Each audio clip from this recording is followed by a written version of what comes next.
दोस्तों यहाँ पे हमारे जो 11th कॉमर्स की जो कॉलेज है ना वो जल्दी शुरू होने वाले हैं, और हमारे जो पहले दिन की जो फीलिंग है, फीलिंग जो कॉमर्स में जाने की है, नए एक नए डिपार्टमेंट पे एक नया जो हमारा एरेना है वो क्या शुरू होने वाला है, तो वो शुरू होने की जो फीलिंग है वो अलग ही है। तो लेकिन अगर आप चाहते हो कि आपका 11th और 12th कॉमर्स एकदम मजे से जाए, तो कुछ चीजें है वो आपको क्या करनी है, वो अभी से क्या फॉलो करनी पड़ेगी कॉलेज शुरू होने से पहले। अब वो कौन सी सारी चीजें जो मुझे फॉलो करनी चाहिए अगर मैं एक 11th कॉमर्स में जाने वाला हूं, तो सबसे पहली चीज देखो यहाँ पे क्या है। सबसे पहली चीज जो है सुबह उठने का टाइम। अब यहाँ पे हमारी छुट्टी चल रही थी और छुट्टी में मस्त एकदम तगड़ी वाली नींद चल रही थी भाई, 8-8 बजे 9-9 बजे हम लोग क्या सो के उठ रहे थे। आप कितने बजे उठ रहे थे एक बार कमेंट सेक्शन में बता दो, सच सच बताना, ठीक है। तो वो चीज हमें एक्चुअली सुधारनी पड़ेगी। अब यहाँ पे देखो कॉलेज में जो टाइम है वो रीजन वाइज क्या चेंज होता है। जैसे हमारे यहाँ पे जो कॉलेज होते हैं 11th के, वो मोस्ट प्रोबेबली क्या होते हैं, मॉर्निंग 7 बजे से रहते हैं, 7 बजे से लेकर आपके दोपहर तक रहते हैं। अब मुंबई रीजन की अगर हम बात करो तो मुंबई रीजन में जो कॉलेजेस होते हैं वो आपके जो होते हैं वो दोपहर के कॉलेज यानी 1 बजे के आसपास के कॉलेज रहते हैं, ठीक है।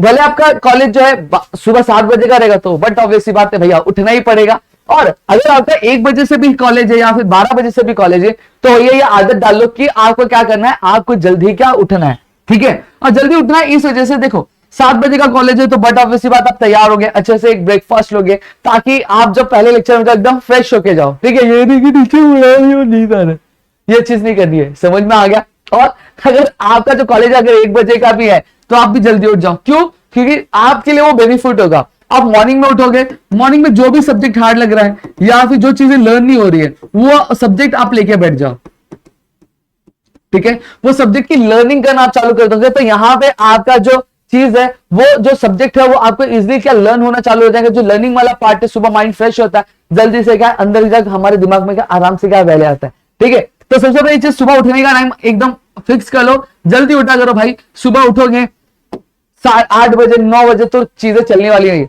अब दूसरी चीज जो हमारे यहाँ पे हमें क्या करनी है, दूसरी चीज जो हमें करनी है वो यह है दोस्तों कि आपका एक पूरा शेड्यूल बना लो। क्या बना लो आप, एक पूरा शेड्यूल बना लो कि मुझे मेरा जो दिन है वो कैसे क्या करना है, वो मुझे कैसे डिवाइड करना है। जैसे फॉर एग्जांपल अब यहाँ पे हम जिस रीजन में रहते हैं वहां पे जो हमारा कॉलेज था वो सुबह 7 बजे से रहता था, 7 से लेकर 1 बजे तक हमारा क्या कॉलेज होता है, ये पूरा शिफ्टेड टाइम वहां पे चला जाता था। अब यहाँ पे जो मेरी क्लासेस हुआ करती थी वो कितने बजे से हुआ करती थी, वो आपकी 6 बजे से मेरी क्लासेस हुआ करती थी,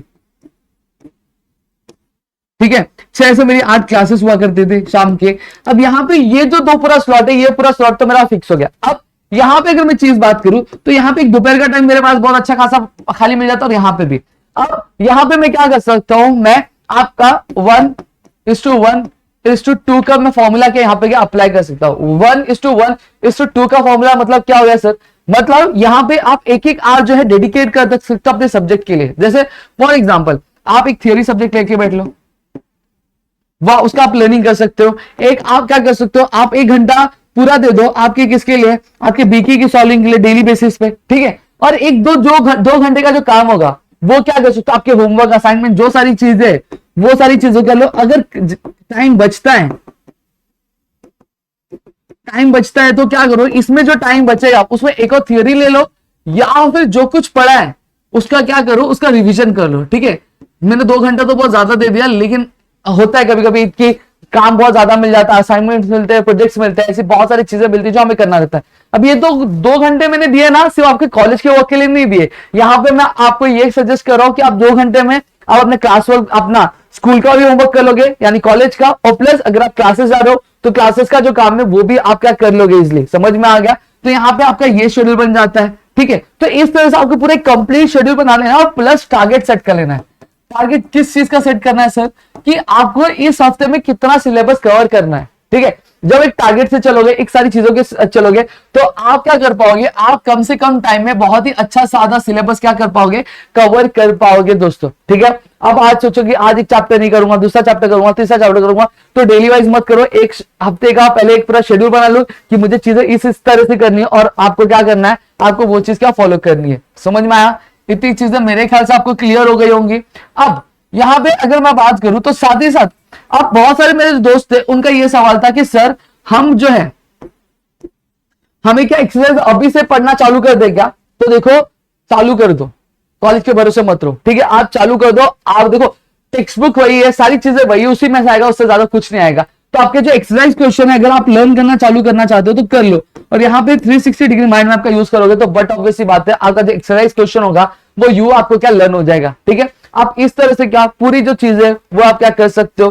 प्लस यहाँ पे अब आप और चीजें क्या कर सकते हो, आप चीजें आप ये भी कर सकते हो, जो मोबाइल का यूज है थोड़ा सा कम कर दो।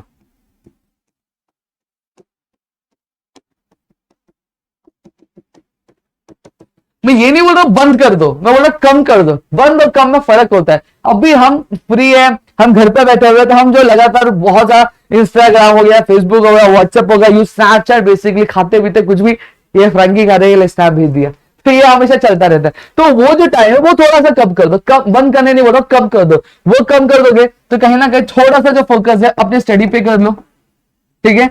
तो वहां पे आपको क्या मिलेगा, अच्छा खासा एक अच्छा खासा स्टिपुलेटेड टाइम मिलेगा जहां पे अपनी पूरी स्टडी भी कर लोगे। प्लस अगर आप चाहते हो कि आगे आप क्या करना चाहते हो, आपके 11th 12th कॉमर्स के बाद आप क्या करना चाहते हो, उसके बारे में थोड़ा सा रिसर्च करके अब भी थोड़ा सा चालू कर दोगे, तो कल को जब आपका 12th कॉमर्स खत्म होगा तो वहां पे आपको भागना नहीं पड़ेगा, भाई मैं बीएमएस करूं कि मैं बात करूं, मैं सीए करूं कि सीएस करूं, और उसके लिए क्या करना चाहिए, उसके लिए भागना नहीं पड़ेगा। अभी सारी चीजें कर लोगे तो यहाँ पे आपका जो काम है वो बहुत ही आसान हो जाएगा। और एक और चीज है जो मैं यहां पे बोलूंगा कि